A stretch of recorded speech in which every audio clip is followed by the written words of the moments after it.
and welcome back to the 12th episode of Dishin with Democracy, a virtual podcast hosted by members of the Center for Civic Justice at Stony Brook University. We work to engage the student community on civic issues and support things like voter registration, civic education, and participation in the process of democracy. So now I'll jump into introductions. So hello everyone, my name is Chloe. I'm a senior. I'm majoring in environmental studies and history, and I'm an undergraduate coordinator here at the Center for Civic Justice. Hello, my name is Alfie. I'm a junior and I'm an intern here at the Center for Civic Justice, and I'm majoring in political science and psychology. Hi, I'm Samira. I'm a junior majoring in psychology and sociology, and I'm also a student intern here at the Center for Civic Justice.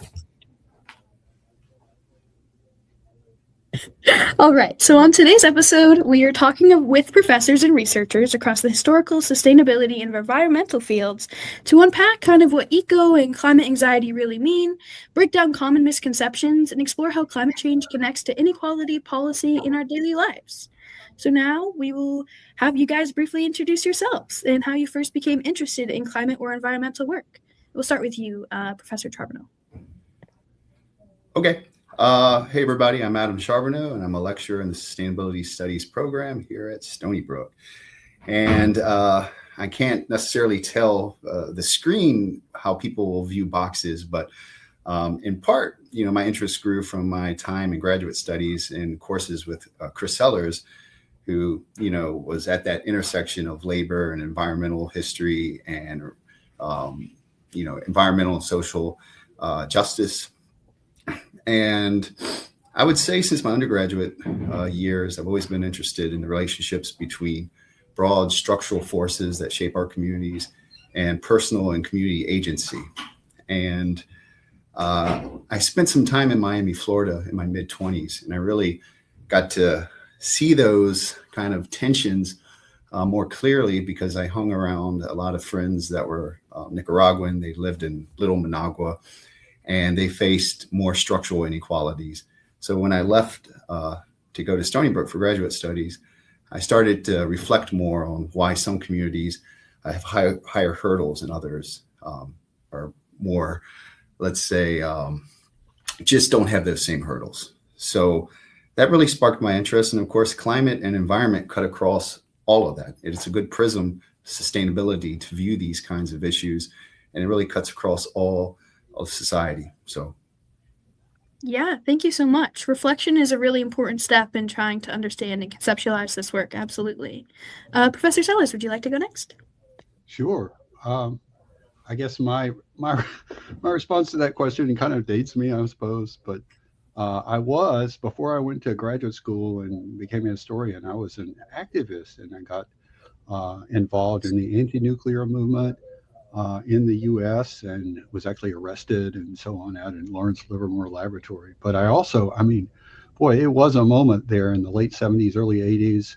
And I happened to be on a fellowship in Freiburg, Germany at the same time as the Green Party was being born in that region, which was kind of an inspiration for me. Boy, so much going on in the streets. And then, in grad school, I gravitated toward topics that would sort of sustain that interest and those sets of questions, and was fortunately ran across a professor who was one of the founders of environmental history. This is a field and history profession, and he became my advisor and so on. Haven't looked back. That's really awesome. What a wonderful journey. You've witnessed so much history. I think that's really important. Absolutely. Yeah. So thank you. And last but not least, Minghao, would you like to introduce yourself? Sure.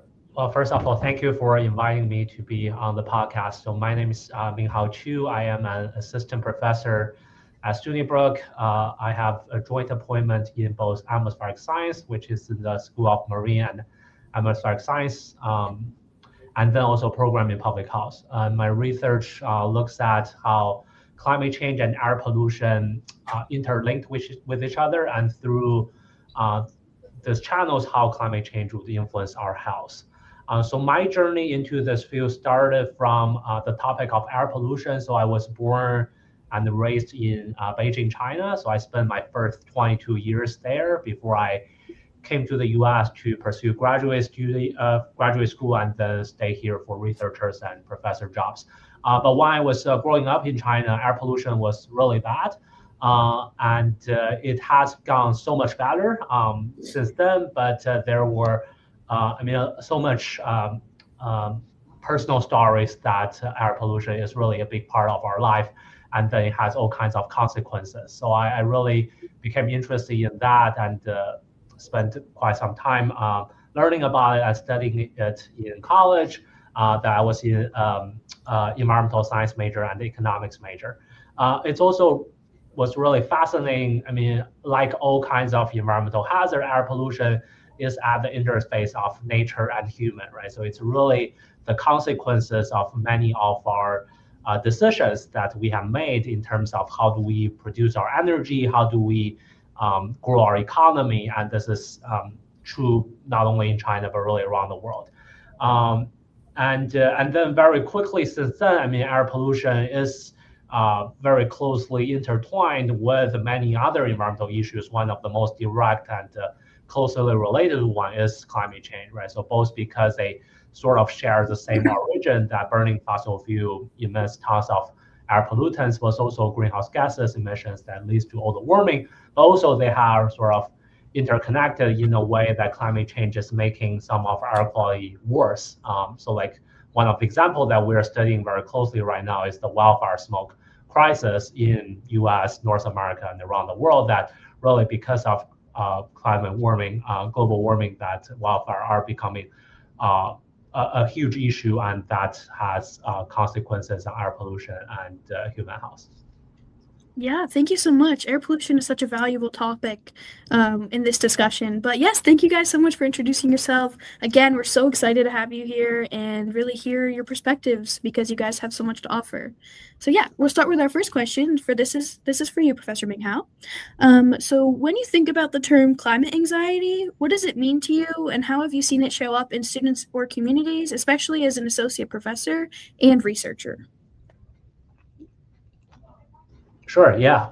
So I think the climate anxiety has so many facets, and I think one personal experience I had with this is really that I think over all these years, I mean, I think climate anxiety initially was very much an academic term, but nowadays it's really entering into everybody's lives because we are seeing the climate changing like right in front of us, right? Like again, the wildfire smoke is something I study, but there are so many other things like flooding, drought, and it sort of takes different forms depending on where you live and the kind of exposure you have to climate change. I think one of the things is that it's like the climate anxiety is really connected to how climate science or climate change is being communicated right now. I mean, I think to a very much scientific valid point that climate change is a lasting crisis, right? So I mean, it's really because of the long-lived nature of greenhouse gases that that again, this is a nice contrast to air pollution, for instance. That if we can miraculously reduce all our air pollution sources tomorrow, then within a few weeks, our air can become dramatically clean. I mean, this is just because air pollutant is such a short-lived pollutant. But greenhouse gases are very different, right? So even if we can reduce our emissions tomorrow, that the CO2 that we already emitted will be in the atmosphere for decades, if not longer, and they will continue to contribute to all kinds of impacts. So it's definitely there. And again, the other dimension of this is that we are not really seeing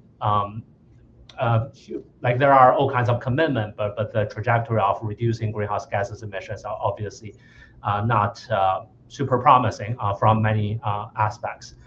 So that I think definitely we need to acknowledge that it's there, and it's normal for people, and not only our students, but really the general public to feel anxious about this issue. But I think on the other hand, there is this side that is sort of under-communicated, and maybe we can come back to this later in the conversation, is that I mean, there are still a lot of stuff we can do, right? It's not a doomed situation. That not only that every ton of reduction matters, right? So I mean, a 2-degree warming is not better than 1.5, but it's still so much better than 3-degree warming, for instance. So even if we can't get to the most optimistic scenario, I mean, if we can get it lower, that is still so much better for all kinds of our life. And then on the other hand, I mean, aside from carbon emissions reduction, there are still a lot of stuff we can do, and this is more broadly in the adaptation category that we can do to help reduce the damage of climate warming. We can certainly come back more to that later. Yeah, that's absolutely a really important perspective that I feel like is definitely overlooked and we'll definitely talk about. But really appreciate your overview because that was very insightful. Thank you. Our next question is going to go to you, Professor Sellers, and it's going to be, from your perspective, what is one of the biggest misconceptions about climate change right now that contributes to confusion, disengagement, or heightened anxiety? How does that misconception shape the way people respond to this issue? Wow. Okay. Yeah. Well, I think, the elephant in the room here is what the federal government is doing and really not doing what it's decided not to do on climate change. I mean, there's a whole history of climate denialism, goes back into the 1990s, and has gotten more and more investments, and we've gone kind of back and forth with presidential administrations embracing the need to do something about climate change versus not. So there's been this kind of back and forth. I think those of us who were watching this whole scene in the 2010s thought that we had gotten over the first wave of climate denialism. They seem to have lost a lot of traction, and even some of those programs actually continued in the first Trump administration, even though they did their own rounds of erasure. But they've gotten especially aggressive since 2025 in not only erasing what they can of the record of climate change and the scientific studies, the assessments and so on that were a regular thing in the US federal government, and of course pulling out of the Paris Accord and that kind of thing. The Paris Accord is this big agreement in 2016 that the world came to begin to ratchet down emissions and to set goals and so forth. And then the goal was 1.5 degrees, as Ming was talking about the different goals, and that is now pretty much out of reach. I think nobody really entertains that, and the goal is now,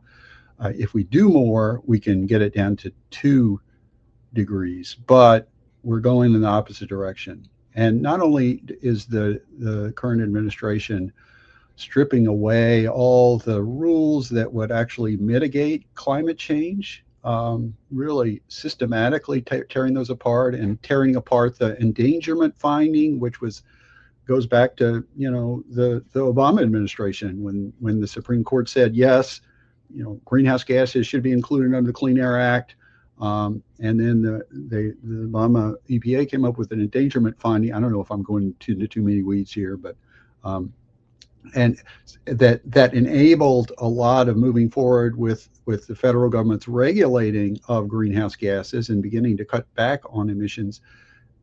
That whole finding was now overturned, at least formally, by the current administration. So we don't even have that basis for pursuing greenhouse gases. Now there's a lot of lawsuits, and very valid, because the science has moved forward. They're saying we don't have the scientific basis, which is basically anybody who knows the science recognizes that that's kind of so ideologically driven and disregarding just what we know more and more about climate and about the changes, about how humans have contributed, about all the dimensions of the consequences for those.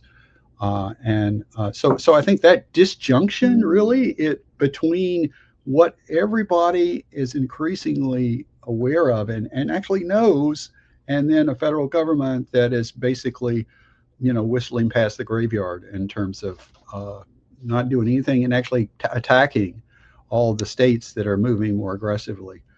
So I think one of the biggest misconceptions is right there in what the initiatives at the federal level. But I think it's also a little bit of a misconception that that's the only out for addressing climate change. New York State has been one of the leaders nationally in climate legislation. And this is something that came about through, ordinary people getting active in 2019 to pass that Climate Leadership and Community Protection Act that set these goals for New York's transition. And, that's I think, a bit more of a hopeless situation, only, that there's a struggle over that right now, too. So I'll stop talking. I'm sure many of you can also think of some others. That's the elephant in the room as far as I'm concerned. Thank you so much. We seriously appreciate that insight. I think it gives a lot of history and insight as to why it is that people feel incapable of progressing forward.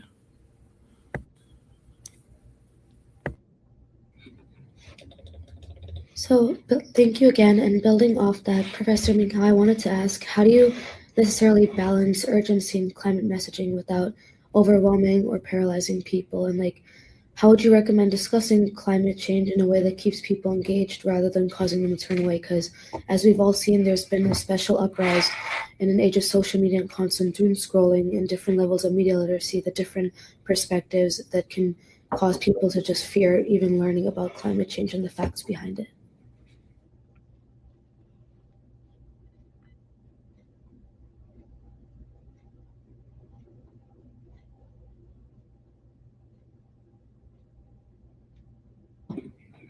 Sorry, that was for Professor Minghao. Oh, sorry, I thought it was for someone else. Yeah, thank you. That's a great question. So one of the things that is first of all, it's a great question. It's really hard because there are so many sort of trade-offs. For instance, when I talk to journalists, there are always the communication first happened between me and the journalist, and that's not always aligned on the same direction.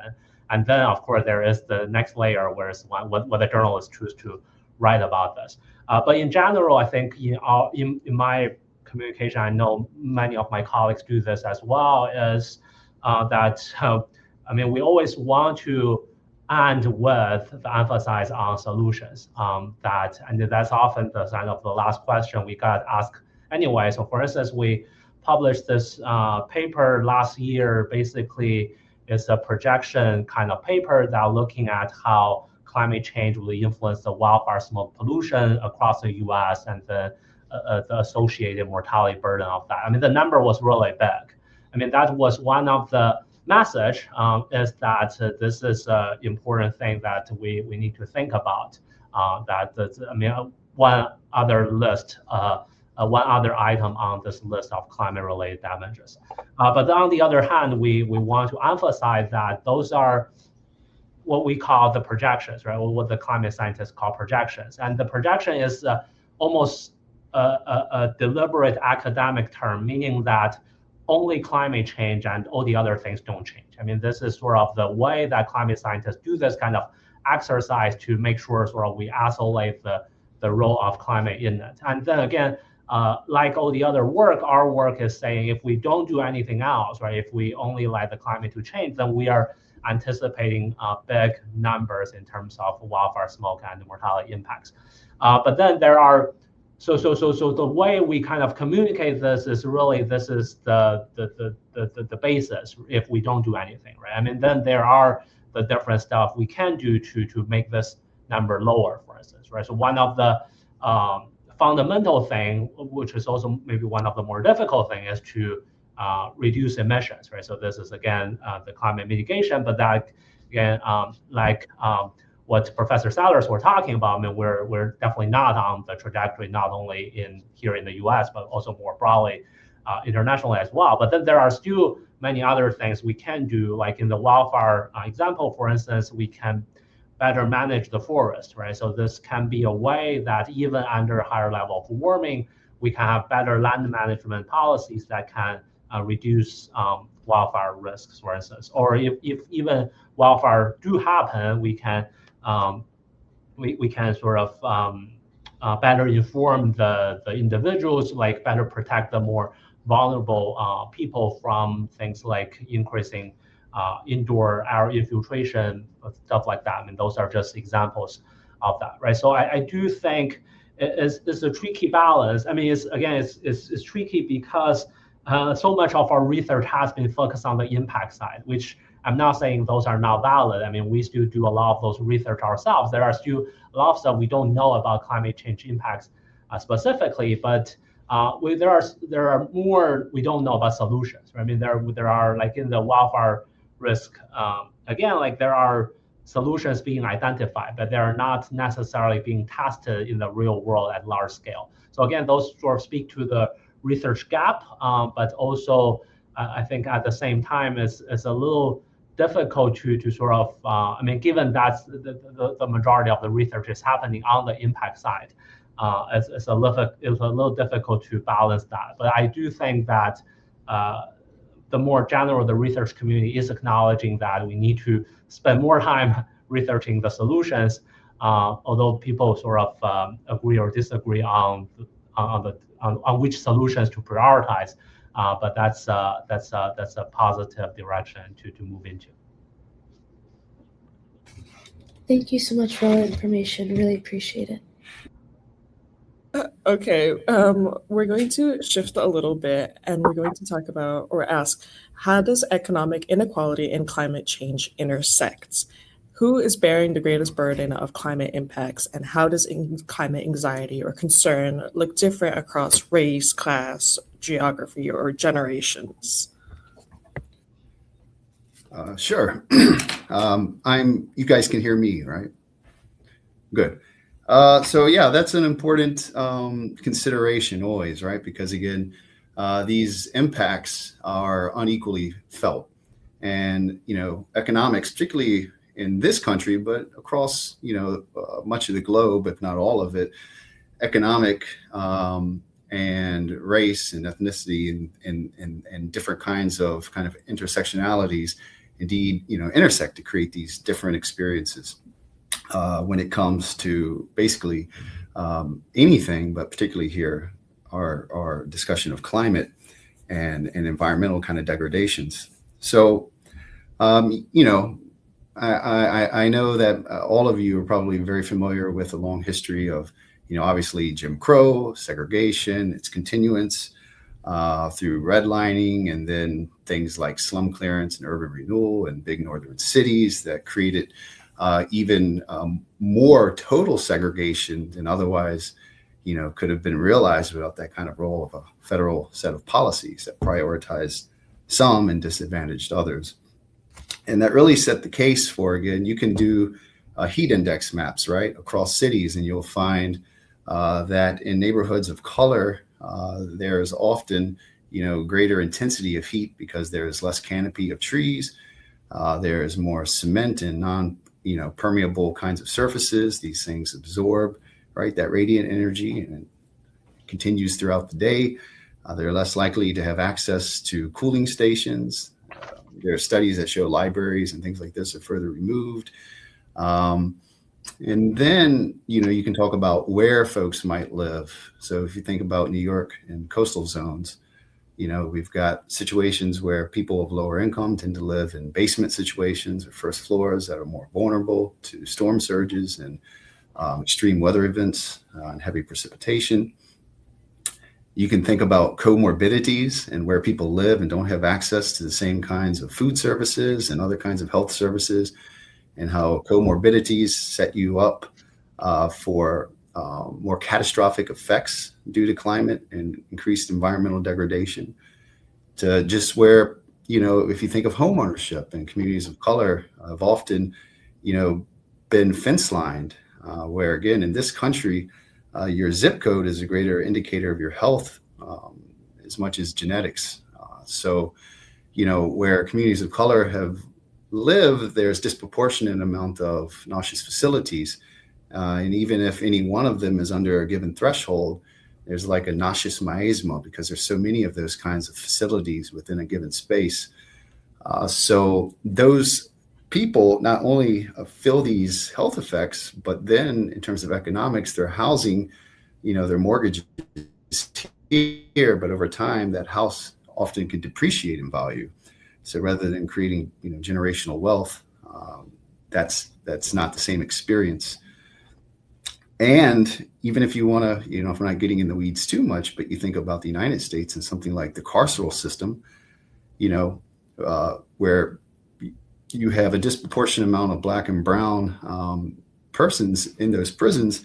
And again, you add into comorbidities, you add into prescription drugs that make it harder to regulate your body temperature, and prisons that are getting hotter in some cases, particularly in the South, and you're starting to see more effects and more mortalities.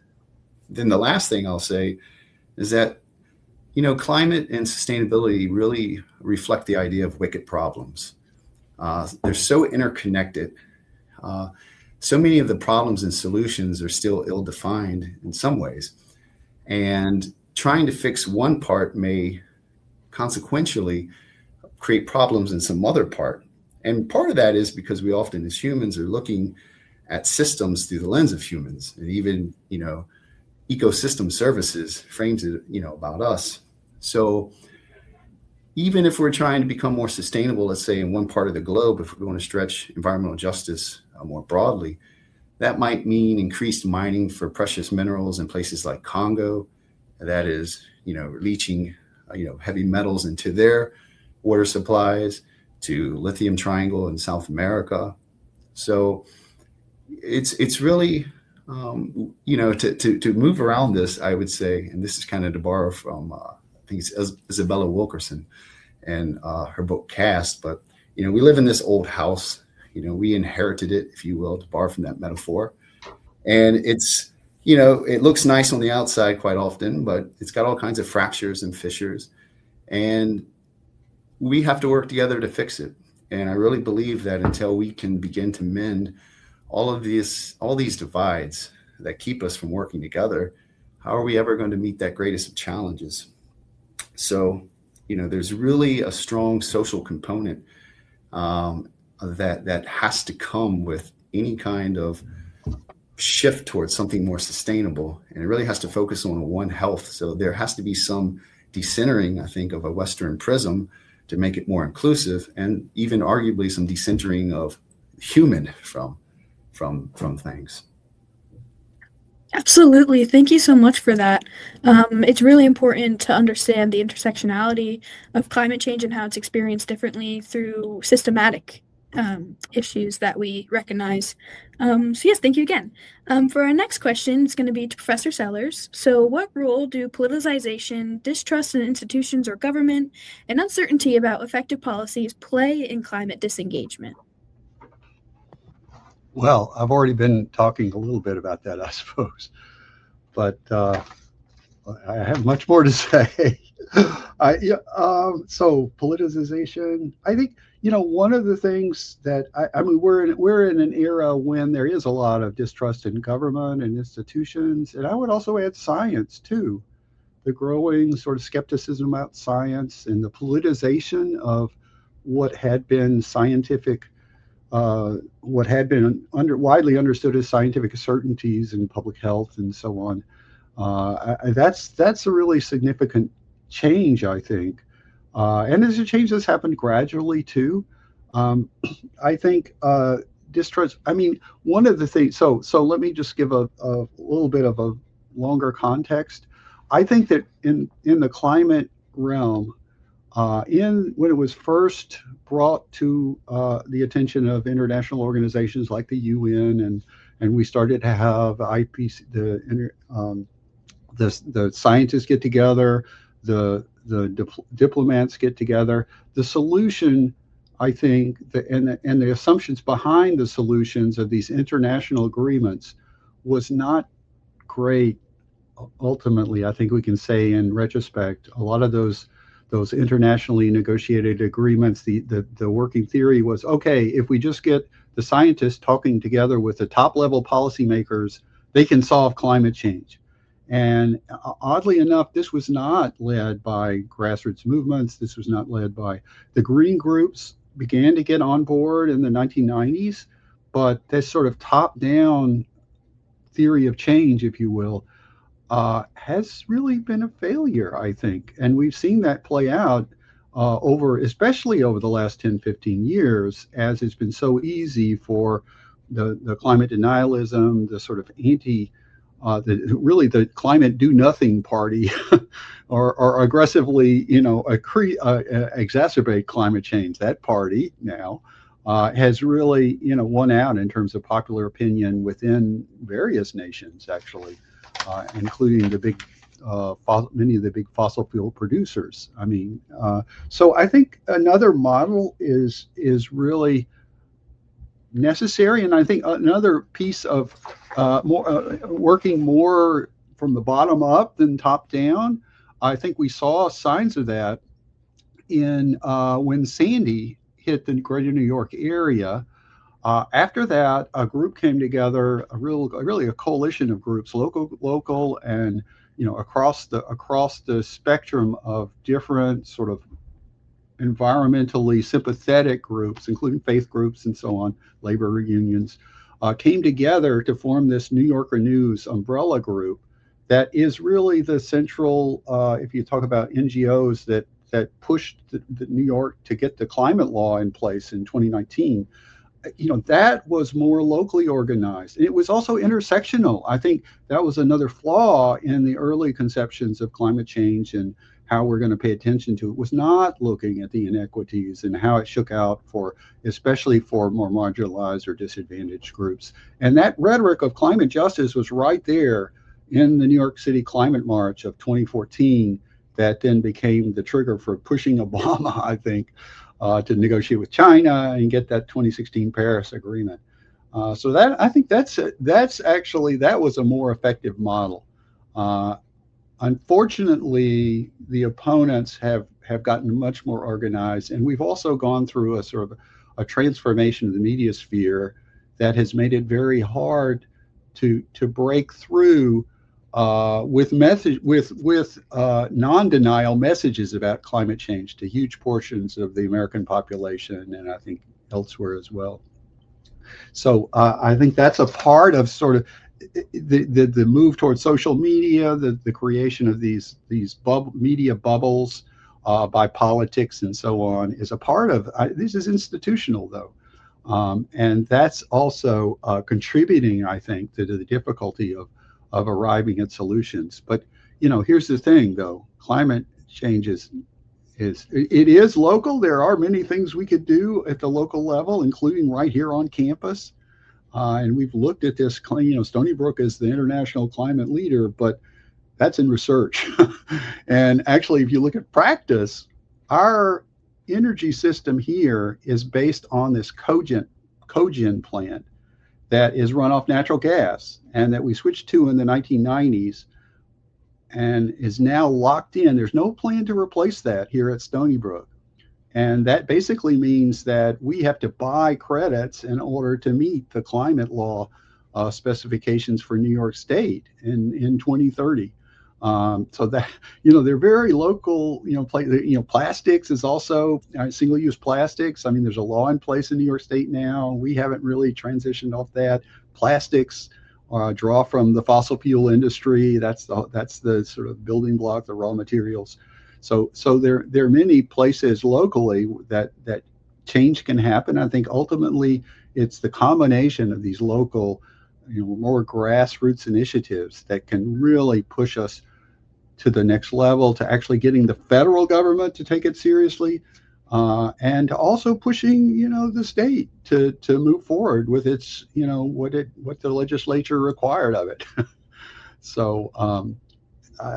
Yes, so there's lots of fronts that have multiplied that before us in the last few years that have made things more and more difficult.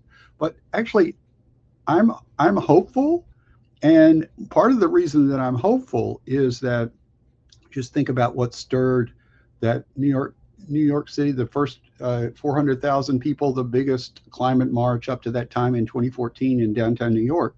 It was Sandy. Sandy hit us, and it hit us right where we live. And that, I think, it's a shared experience across America now. And I've gone into, like, I've worked with this town in our city in Texas called Port Arthur. That is one of the big refinery centers. So it's all centered around oil and gas. So we went in last summer and we did a survey. What do you think about climate change? Majority of people in that survey said, yes, I believe in it. I think it's here. And I think fossil fuels are doing it. So, and that is in a town that is basically a oil company town. So and not to mention, out here on Long Island, I think if you were to do a poll. So, I am hopeful, and I think it will depend on the kind of, and that kind of action is what is actually, that's the remedy for climate anxiety is talking about it with your friends and so forth, but also doing stuff, finding avenues, and there are many of them locally, by which you can actually, in your own time, through your own energy, begin to push things in the right direction. So. Yeah, absolutely. Thank you so much. It's definitely the institutionalized polarization that I've noticed can cause my peers to maybe not want to engage with climate action in any way because they don't know where to start. And I think the best advice is to start local. And honestly, it's super refreshing to hear you say that you're hopeful. That is very, very nice to hear. Thank you. Then the next question is going to go back to Professor Charbonneau, and it's going to say, has the conversation around climate change shifted too heavily towards systemic solutions, or do individual lifestyles still matter? It's a good question, and it's a hard one to answer because it is at a global scale. There has to be institutional frameworks, but like Dr. Sellers noted, I think to really be involved, it has to start locally. It has to come from a place of, what are you interested in? What are you good at, and how can you apply those things to communities that hopefully you have a stake in. And so again, while we need those broader frameworks that I'll get into in a moment, just to second Dr. Sellers, that local action is incredibly important, right? There are students here on campus that are in Eastside Dining, and some of you may have seen them through Weigh the Waste, who are collecting that, post-consumer food waste. They're trying to divert it through their work and their data collection. And one student who I was mentoring in systems and models, who through systems dynamics simulation software was modeling different scenarios of methane capture and possibilities that could be increased with greater diversion of food scraps from the landfill to composting. And we had some good numbers. And then we went to the vice president of academic affairs, and we had a good case for getting investments in composting. And then that inspired myself and the Office of Sustainability Coordinator, Aaron Kluge, to write for a Xerxes Society pollinator habitat kit grant. And we were just awarded it. And this summer, we're going to be out there planting it and trying, I'm going to be working on my gardening skills. And then from that, I got involved with the tree survey in Clara Woods, where we're trying to preserve it from potential plans that might drive a major road and waste treatment facility plant there. And that's just growing, and it's inspiring. And from there, you end up going to your civic associations and you get increasingly involved. And the more you know, again, the more you can even further. And that's the historian in me comes and starts to dig and try to make as many connections as I can. And then from there, press on. I think, I think things like the sustainability development goals, of course, are good, but I think that we should never quit assessing things and invest in kind of, continue to revisit and think. Sometimes these large kinds of frameworks, I think, are overly Western in their conceptualization. I think a lot of alternative ideas are pressed to the margins.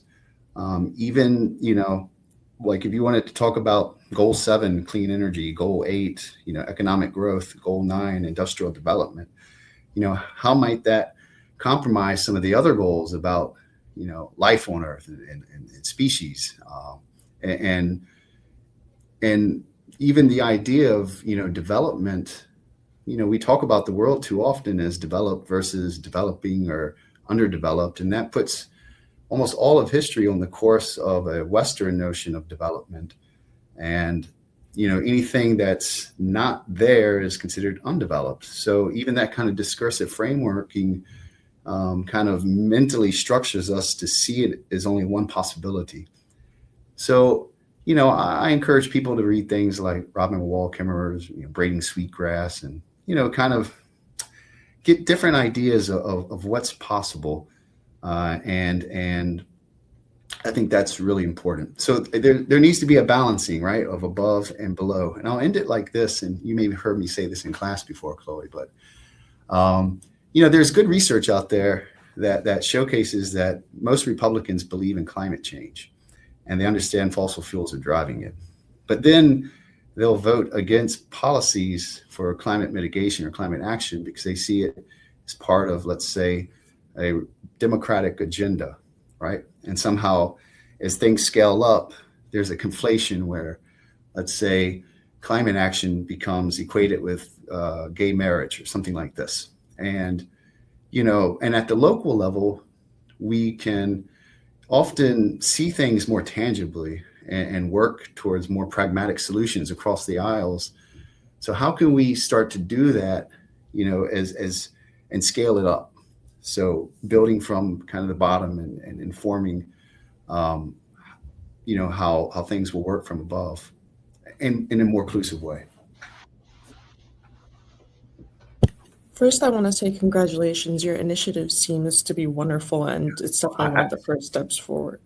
I would just say that I'm facilitating student-led initiatives. So it's really their baby. I'm just helping to raise it. Could I just interject one thing there? I'm sorry, but the master plan for Stony Brook University actually has that sewage plant right there in Clara's Woods, and that is actually something this month they're asking for feedback for, and we are hoping this is something happening right now. The settling of those plans are not. So this is a place that students' voices and activism could really make a difference. So, yeah, completely. We'll have to look into that, I think, a lot more. And then in terms of people's voices and working from within a local level and upwards, I think people tend to really struggle or not know what to do and how they as an individual or even as a group can affect the bigger aspects within climate change. So it is really about starting within a smaller level. So thank you so much for that. And I'll just add one last thing. 2, you have to remember, you're not really advocating unless you're kind of crossing the aisles of sorts. So you can't just, advocate within your own echo chambers. So, it's important to remember to get out of those social media bubbles and get out there. Thank you so much again. That's really informative. And so this is my next question is just to anyone who would like to answer. So we were wondering, how should young people like ourselves think about their role when it comes to climate solutions? For example, I know we just talked briefly about the waste. For students who may already feel burnout, stress, or uncertainty in regards to these kind of things, what's a realistic first step towards getting involved, and how can community action or collective action change the way that people experience climate anxiety compared to dealing with it alone?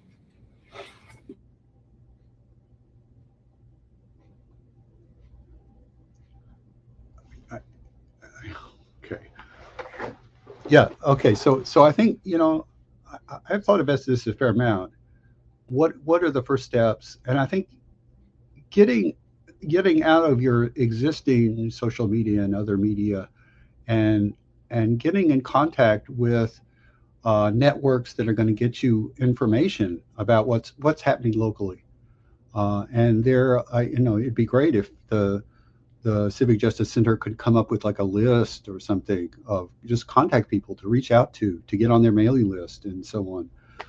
And once you do that, you'll hear all the stuff that's going on. And I think there's been kind of a real upsurge, especially in the last couple of years, of lots of different groups out there on campus, at people in community based groups just off campus, and then people who are students going to these community-based groups that then come back to campus and say, hey, what are the implications for what this is growing, for how Stony Brook can play a more constructive role in its community?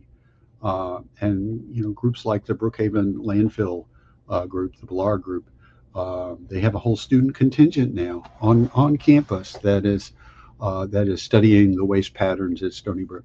So I think the first step, though, is to just get the information. And yes, I do think it is, not only is it therapeutic and so on, you're actually, pushing the stone in the right direction.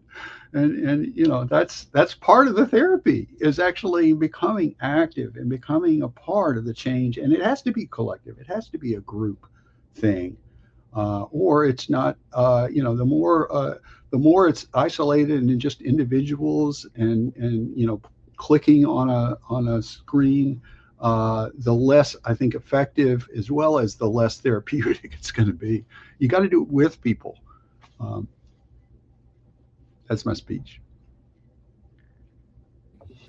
Thank you so much, Professor Sellers, for that. That's a really empowering way to think about moving from like these kind of anxious thoughts that people may have on their own towards collective action. Because I really think a lot of us can end up just looking at the results of like these issues happening, like mentioned earlier, the wildfires, but not really the information that kind of results in these kind of things happening. So thank you. All right, we have another question for all guests, but feel free to really incorporate anything we've talked about or any final comments that you wish to say. So looking ahead about 10 years, including the potential role of technology and AI, what do you think climate advocacy could look like? And if students take away one lesson from this episode, what would you want it to be? Well, I'll chip in first.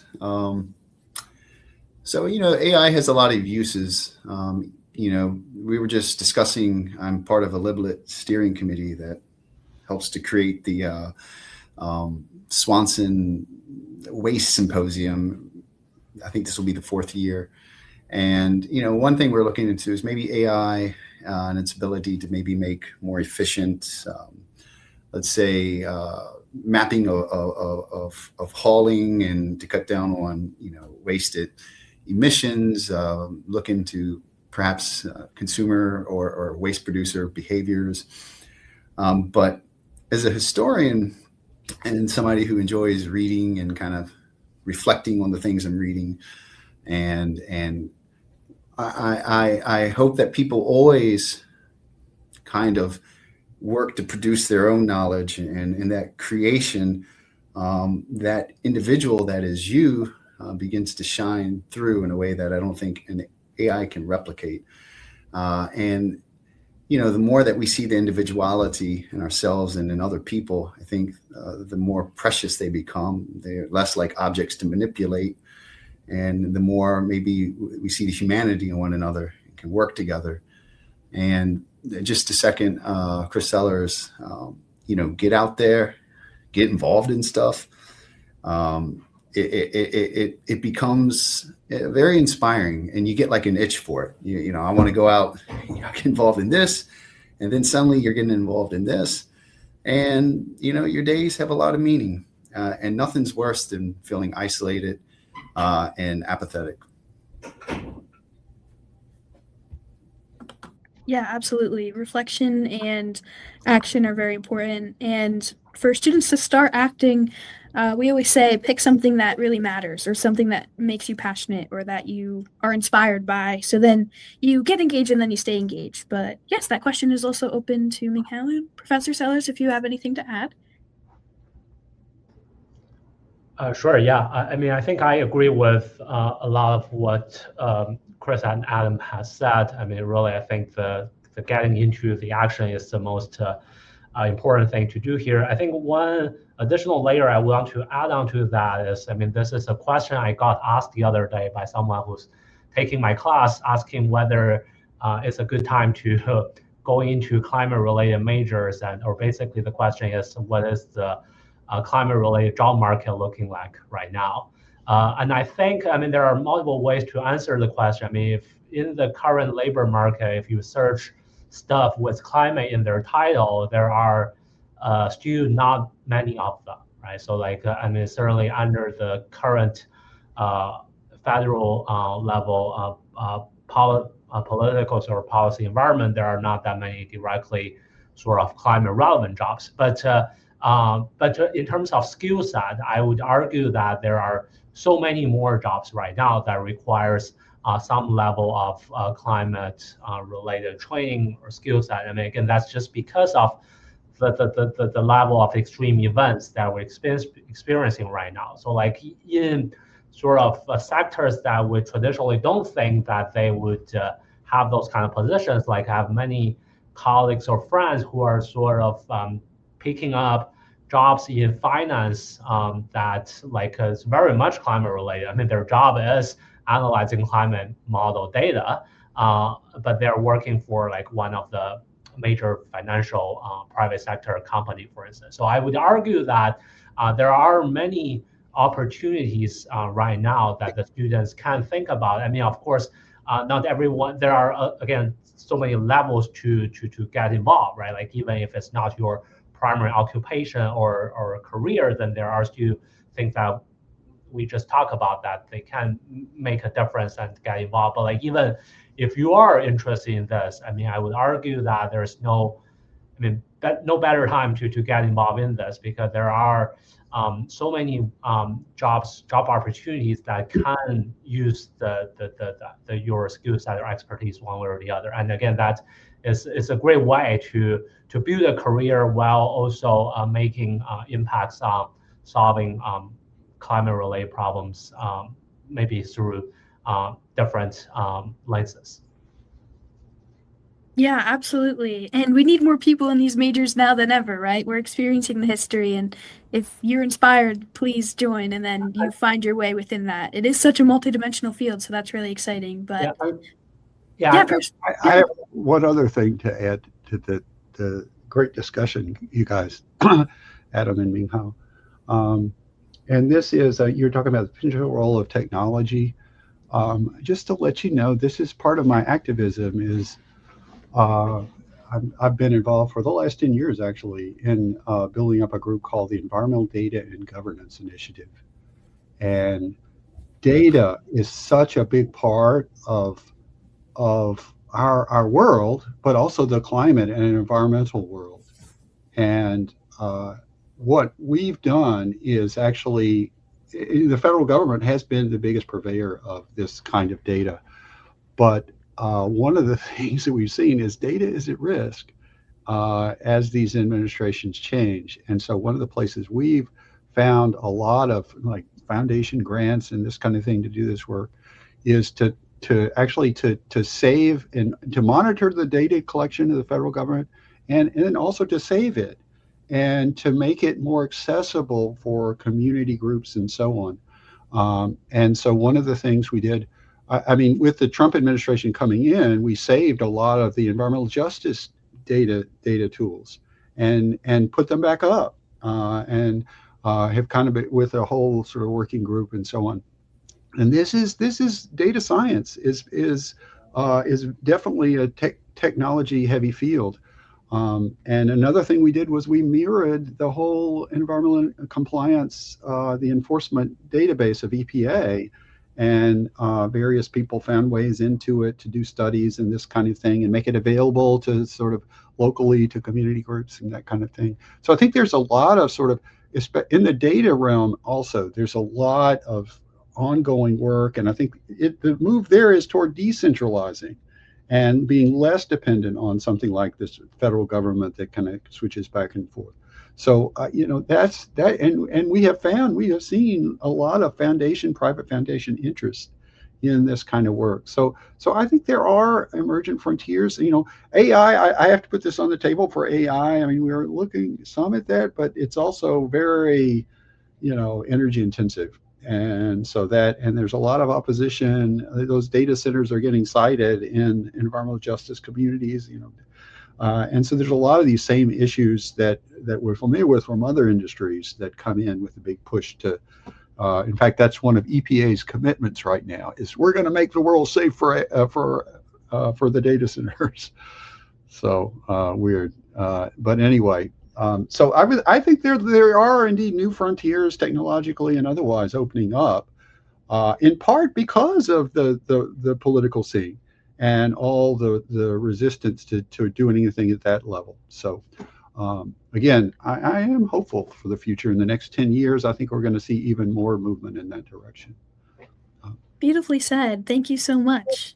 So we're going to close out now. Thank you so much again to our guests for sharing your time and insights today. I really enjoyed this discussion of dissecting the multi-layeredness of eco-anxiety and climate change and collective action. So we're also incredibly grateful to have you guys here. So we also just want to thank all of our viewers for tuning into Dishin with Democracy. If you enjoyed the episode, make sure to follow us at Civic Justice SVU on Instagram for updates on future episodes. And if you have any questions or want to learn more, feel free to email us at civicjustice@stonybrook.edu. And have a great rest of your day, everyone. We'll see you next time on Dishin with Democracy. Bye, folks. Thank you. Thank you. Thank you for the invitation. Yeah. Thanks.